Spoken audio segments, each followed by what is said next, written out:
बिस्मिल्लाहिर्रहमानिर्रहीम। लाखों दरूद व सलाम हुजूर अकरम सल्लल्लाहु अलैहि वसल्लम की ज़ात पर, हुजूर की आल पर, हुजूर के असहाब पर। नाजरीन, चंद अहम ख़बरें हैं जो आपसे शेयर करनी हैं। सबसे पहली ख़बर ये है कि पाकिस्तान मुस्लिम लीग नून के जो कायद हैं मियाँ मोहम्मद नवाज़ शरीफ साहब, उनकी अपनी पार्टी रहनुमाओं से, जो सीनियर रहनुमा हैं, उनसे बात हुई है और उन्होंने हुकूमत छोड़ने का मशवरा दिया है।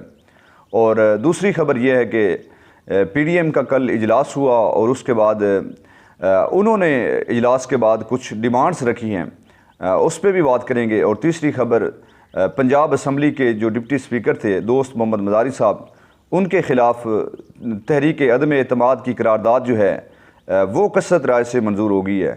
और चौथी ख़बर, नवाज़ शरीफ को सुप्रीम कोर्ट ऑफ पाकिस्तान से पनामा केस के अंदर नैल हुए 5 साल का अरसा मुकम्मल हो चुका है। नाज़रीन, ज़राए के मुताबिक पाकिस्तान मुस्लिम लीग नून के जो सीनियर्स रहनुमा हैं उनका इजलास हुआ और उसमें पाकिस्तान मुस्लिम लीग नून के जो कायद हैं मियाँ नवाज़ शरीफ साहब, उन्होंने हुकूमत छोड़ने का इंदिया दिया है और मशवरा भी दिया है। उन्होंने कहा कि मैं तो पहले दिन से ही हुकूमत में आने के ख़िलाफ़ था, लेकिन इस मुल्क को बचाने की खातिर हमने इक़्तिदार कबूल किया और अब जो लाडले का 4 साल का गंद है वो हमारे ऊपर डाला जा रहा है। नाज़रीन, बात तो बिल्कुल ठीक है कि इमरान खान का जो दौर इक़्तिदार था उसका अब सारा गंद नवाज़ शरीफ और नून लीग के ऊपर ये है।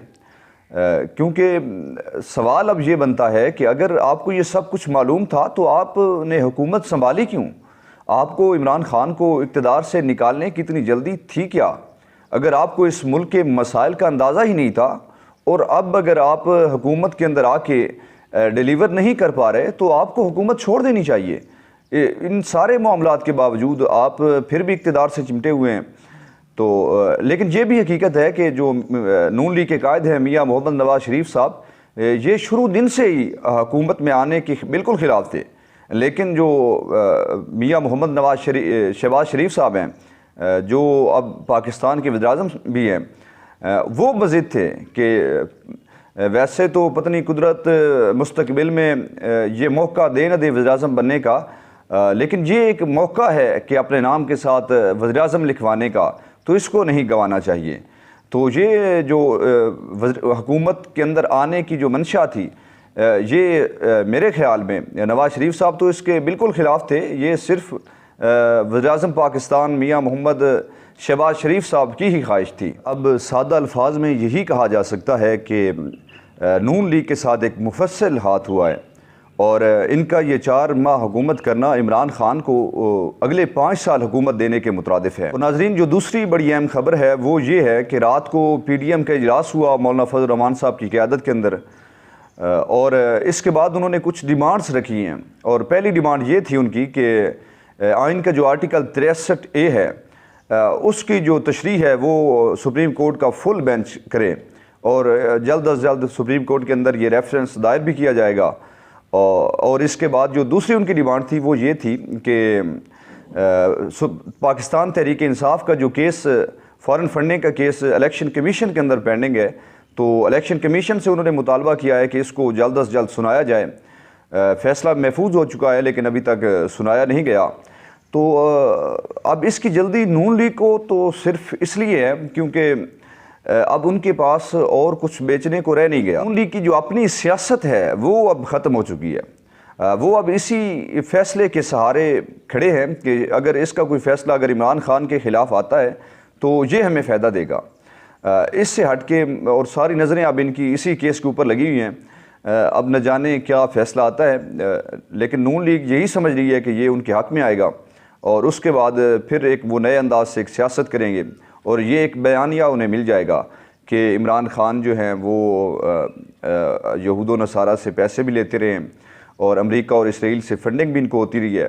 तो इनकी ये सियासत जो है वो अब सिर्फ इसी बात पे खड़ी है। तीसरी बात जो पीडीएम ने कही है वो ये कही है कि इलेक्शन जो हैं वो अपने वक्त पे ही होंगे।